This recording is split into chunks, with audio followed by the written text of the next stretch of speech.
আসসালামু আলাইকুম, সবাই কেমন আছেন? চলে এসেছি হায়াস কেক অ্যান্ড কুক থেকে। আজকে আপনাদের সাথে জলপাইয়ের একটি সহজ আচারের রেসিপি শেয়ার করব যাতে কোনো তেল চিনির ব্যবহার নেই এবং এটি প্লাস্টিকের বয়ামে সংরক্ষণ করতে পারবেন ১ বছরের বেশি সময় ধরে। তো এই আচারে খুবই কম মসলার ব্যবহার হয়। এখানে শুধুমাত্র ৫ ফোড়ন আর সাদা সরিষা নিয়েছি আর শুকনা মরিচ নিয়ে নিচ্ছি।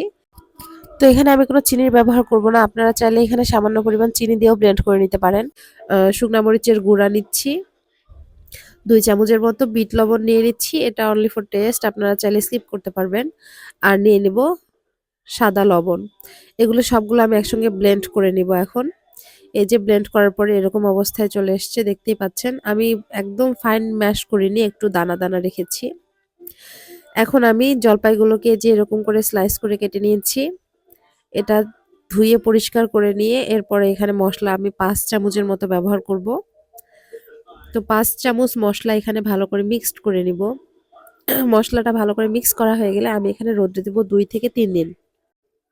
তো আমি এই আচারটা করার জন্য ২ দিন মাত্র রোদে দিয়েছি। সবথেকে মজার ব্যাপার হচ্ছে এই আচারটাতে না তো চুলার আগুন লাগতেছে, না ভাজাভাজির কোনো পরিশ্রম লাগে, আর না তেল চিনির ব্যবহার হয়। চাইলে আপনারা একটু চিনি মিক্সড করতে পারতেন। সেক্ষেত্রে একটু মিষ্টি হতো, কিন্তু না করলেও কোনো সমস্যা নেই। এই যে ২ দিন রোদ দেওয়ার পরের এটা অবস্থা। তো এই অবস্থায় আমি এটা ফ্রিজ ছাড়াই সংরক্ষণ করে রাখবো ১ বছরের বেশি সময়। ভিডিওটা কেমন লাগলো জানাবেন অবশ্যই। ভালো লাগলে লাইক করবেন, শেয়ার করবেন এবং বেশি, বেশি করে কমেন্ট করবেন। ধন্যবাদ। আসসালামু আলাইকুম।